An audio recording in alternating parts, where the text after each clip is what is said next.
Welcome to Rewatch. We are on season 3, episode 4 of Dave Filoni's Clone Wars. This one is called Sphere of Influence. George Lucas's character, the blue guy with the red flat hat, he's in it, not voiced by George Lucas. And I wondered, his daughters are kidnapped, and I thought, are his daughters voiced by, the Lucas girls? Because one of the Lucas girls went to help Dave Filoni later on in the series, but they weren't voiced by any of the Lucas children. So I guess she wasn't involved back then. But that would have been a shame because I would like to see one of the Lucas girls do a voice. Maybe they just know they can't act through voice even.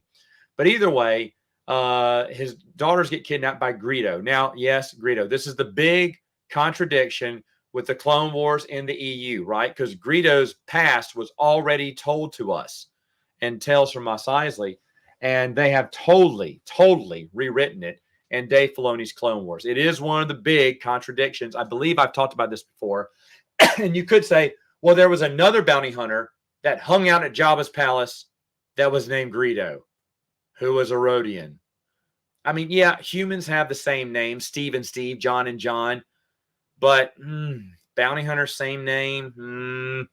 You could say, I don't know. I don't know what you could say. He's an uncle. And maybe Greedo was named after his uncle, because this Greedo is completely different from the EU Greedo too, because he is tough. He's confident. People fear him. He's cool under pressure most times until he gets found out. They put Ahsoka on the case because she's friends with the royal family. And I was like, oh yeah, I forgot Ahsoka was part of Clone Wars for a minute. I was having so much fun. But she's hardly in this, and she doesn't do much. She kind of rescues one daughter while I can't remember the character's name, but the character played by George Lucas is awesome, man. That dude he's like blowing pistols, big action man, big man of mystery. He's a detective. He runs a scan on a device because he sees some blood. It matches a Rodian, and he thinks Greedo, or maybe it matches Greedo. He's like, I need to go find him and see if the blood matches, but he knows the blood matches. So he tracks down Greedo. He gets Greedo to take him to where his daughters are and saves one of them on his own. He really doesn't need Ahsoka, I think. I think Ahsoka was useless in this because it looks like George Lucas's character, whatever that guy's name was, could have busted both his daughters out on his own without anyone's help, which I thought was kind of funny. And I mean, that's basically the end of the episode, because now that the Trade Federation got caught red-handed, with his daughters, they decided to remove the blockade from their planet, because that's what the Trade Federation do. They blockade planets all the time.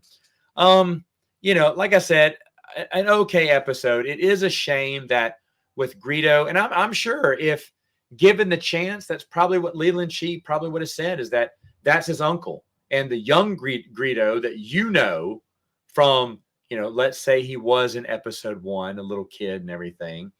So now 10 years later, he's a 17-year-old. That is not a 17-year-old Greedo, by the way. He looks like he's a seasoned, because he's friends with all the bounty hunters, and he looks like he's very seasoned. You could say Greedo started at a young age like Boba Fett, but I don't believe that. But you could say that was his uncle, and I'm sure that they would have said something to that effect, which would have mended it all. But again, we don't have that we don't have that retcon, so we're left with a huge contradiction between that and the EU. And I know there's going to be a lot of Dave Filoni Clone Wars haters going, see, that's why I don't like it. That's why it's not in my canon. But it is part of the canon. You can look at all the comic books and references to EU material that it carries. But either way, I'm not here to debate that. I'm here to talk about each episode. And you can tell me what you thought about episode 4, Sphere of Influence. And I will see you next time on Rewatch.